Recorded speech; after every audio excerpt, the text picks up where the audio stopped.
Mumbai police इन दिनों अपराधियों का दनादन एनकाउंटर कर रही थी। उसका स्लोगन था, पहले गोली मारो फिर सवाल पूछो। कुछ ही वर्षों में उसने 600 अपराधियों को मौत के घाट उतार दिया था, जिसमें अरुण गवली गैंग के 90 लोग शामिल थे। अब अगला नंबर अरुण गवली का था। वो पुलिस की गाड़ी में बैठा हुआ था। ये सोचकर उसकी जान सूख रही थी कि पुलिस अब गाड़ी रोकेगी और उसे भागने के लिए कहेगी, और जब वो भागेगा तो पीछे से गोली मार देगी। वो चाहे कितना भी तेज क्यों ना भाग ले, लेकिन गोली की रफ्तार से तेज नहीं भाग पाएगा। लेकिन फिर भी पुलिस उसका एनकाउंटर नहीं कर पाई। आखिर क्या था इसका राज और क्या थी अरुण गवली की पूरी कहानी, आइए जानते हैं आज के वीडियो में। उसे मुंबई में सुपारी किंग के नाम से जाना जाता था। उसने एक से बढ़कर एक बड़े बड़े लोगों की सुपारी ली और उनको टपका दिया। ये सारा काम उसने दाऊद इब्राहिम के लिए किया था, लेकिन फिर कुछ ऐसा हुआ कि एक तरफ जहां दाऊद इब्राहिम ने उसको ही टपकाने के लिए सुपारी दे डाली, वहीं दूसरी तरफ ये भी दाऊद इब्राहिम के नेटवर्क को तबाह करने पर तुल गया था। ये और बात है कि आज भी दोनों जिंदा हैं और अपनी अपनी जगह पर सुरक्षित हैं। दगड़ी चाल में आज भी उसे डैडी के नाम से जाना जाता है। मुंबई में अरुण गवली को उस समय भी पहचान जब 1993 में बम धमाके हुए, और इन बम धमाकों के बाद बाला साहब ठाकरे ने बड़े ही गर्व से कहा कि उनके पास अगर दाऊद इब्राहिम है तो हमारे पास भी अरुण गवली है। 70 और 80 के दशक में मुंबई अंडरवर्ल्ड में काफी कुछ चेंजेस हो रहे थे। अंडरवर्ल्ड में काम करने वाले लोग बदल रहे थे, काम करने के तरीके बदल रहे थे और इसके रिजल्ट भी सामने आ रहे थे। जहां पिछली पीढ़ी शांति से अपने अपने एरिया में काम करती थी, हफ्ता वसूली, अवैध शराब का धंधा, जुआ, सट्टा जैसे तमाम गैर कानूनी धंधे किया करती थी, अब नई पीढ़ी में खून खराबा शुरू हो गया। एक दूसरे को नीचा दिखाने और खुद को बेहतर साबित करने के लिए गैंगवार होने लगी। लेकिन इसी दौर में मुंबई सूती कपड़ों की मिलों के लिए भी जानी जाती थी। यहाँ पर बड़े पैमाने पर सूती कपड़ों का निर्माण और कारोबार होता था। आगे चलकर सिचुएशन बदली, कॉटन मिल्स बंद हो गईं और मिल में काम करने वाले लाखों मजदूर बेरोजगार हो गए। उनके सामने रोजी रोटी का संकट खड़ा हो गया। इसी तरह क्रॉम्पटन ग्रीव्स कंपनी में अरुण गुलाब गवली काम किया करता था। यहीं पर उसकी मुलाकात सदा पावले बाबू रेशिम और रामा नायक से हुई। ये लोग पहले से ही अपराध की दुनिया में सक्रिय थे। अरुण गवली से मुलाकात होने के बाद इन दोनों ने उसे भी अपनी दुनिया में शामिल कर लिया। अरुण गवली ने भी उनके बताए रास्ते को फॉलो किया और बड़ी जल्दी वो समझ गया कि अगर इस रास्ते पर सरवाइव करना है तो उसके पास मैन पावर का होना बहुत जरूरी है। ये वो दौर था जब माया नगरी मुंबई देश भर के लोगों के लिए रोजी रोटी का जरिया बन रही थी।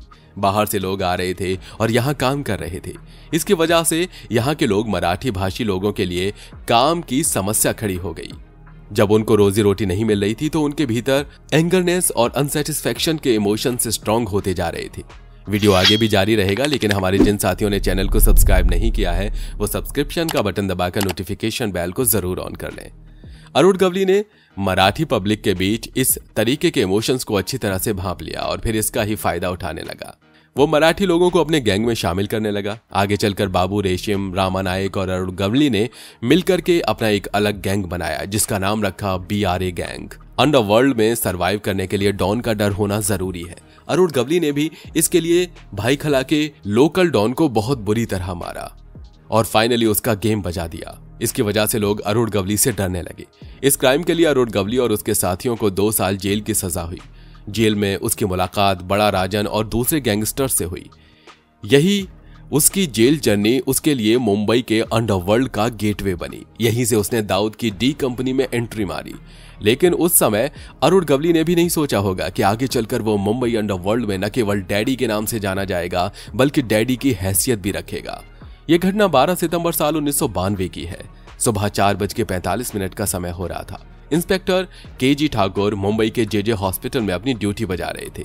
उनके साथ उनके 4 कांस्टेबल भी थे। ज्यादातर लोग गहरी नींद में थे। अचानक ही पूरा JJ हॉस्पिटल गोलियों की तड़तड़ाहट से गूंज उठा। रिवॉल्वर, पिस्टल और बंदूकों के साथ साथ हॉस्पिटल में मरीजों के बीच AK-47 भी गरज रही थी। JJ हॉस्पिटल में 500 राउंड गोलियां चल चुकी थी। मरीजों के साथ साथ कुछ पुलिस वालों की भी जान चली गई, और ये गोलियां केवल इसलिए चली थी क्योंकि हॉस्पिटल में अरुण गवली के वो लोग भर्ती थे जिनसे दाऊद इब्राहिम बदला लेना चाहता था। लेकिन इस बदले के पीछे की जो कहानी है वो कुछ इस तरीके की है। जेल में जब अरुण गवली की मुलाकात बड़ा राजन से हुई तो यहां से उसने दाऊद इब्राहिम के ग्रुप में काम करना शुरू कर दिया। दाऊद इब्राहिम के कहने पर अरुण गवली ने उसके एक एक दुश्मन का सफाया करना शुरू किया। अरुण गवली ने इतनी सारी हत्याएं की कि उसे सुपारी किंग के तौर पर पहचाना जाने लगा। जब 80 का दशक खत्म हो रहा था, उसके बाद दाऊद इब्राहिम अपने काम धंधे को समेटकर दुबई शिफ्ट होने की तैयारी कर रहा था। इसी बीच अरुण गवली और दाऊद इब्राहिम के बीच तनाव शुरू हुआ और यही टेंशन बढ़ाते हुए जानलेवा दुश्मनी में बदल गई। अब अरुण गवली और दाऊद इब्राहिम गैंग के बीच खतरनाक गैंगवार होने लगी।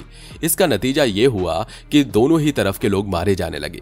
बिहारी गैंग में रामा नायक और बाबू रेशिम दोनों की हत्या हो चुकी थी। इसके अलावा अरुण गवली के एडवाइजर रहे अशोक जोशी की भी हत्या हो गई। इधर दाऊद इब्राहिम के लोगों का भी काफी तेजी से सफाया हो रहा था।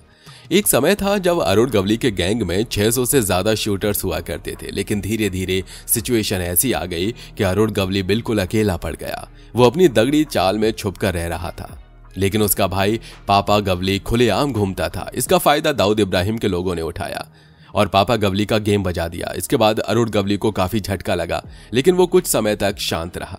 ये शांति आने वाले 2 सालों तक बनी रही, पर जब तूफान आया तब लोगों को समझ में आया कि 2 साल की ये शांति तूफान के पहले की थी। दगड़ी चाल में अरुण गवली के घर के बाहर रोज दरबार लगा करता था, जहां वो बैठकर लोगों की समस्याएं सुलझाया करता था, लोगों के लड़ाई झगड़े के फैसला लिया करता था। उसका रुतबा किसी राजा की तरह हुआ करता था और इस राजा की रानी बनी जुबैदा। जी हां, अरुण गवली की नजर जब जुबैदा मुजावर नाम की महिला से मिली तो दोनों में प्यार हो गया और ये प्यार शादी में कन्वर्ट हो गई। इसके बाद ही जुबैदा अब आशा गवली के नाम से जानी जाने लगी। जुबैदा एक समझदार महिला थी। उसने अपने पति को जो भी सलाह दी, उसकी बदौलत उसके पति का कद और रुतबा दोनों ही बढ़ता चला गया। अरुण गवली ने अपने आसपास के लड़कों को नौकरी देना शुरू किया, दगड़ी चाल के लोगों को भी काम दिया। इतना ही नहीं, लोगों के बीच गणेश पूजा और दुर्गा पूजा जैसे रिलीजियस प्रोग्राम ऑर्गेनाइज किए। इसकी वजह से वो लोगों के बीच में पॉपुलर होता चला गया और उसकी इमेज रॉबिन हुड की बनती चली गई।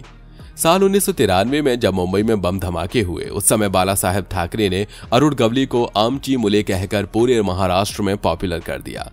आगे चलकर दाऊद इब्राहिम के इशारे पर मुंबई पुलिस ने अरुण गवली को गिरफ्तार कर लिया। आगे की योजना ये थी कि मुंबई पुलिस उसका एनकाउंटर करने की फिराक में थी।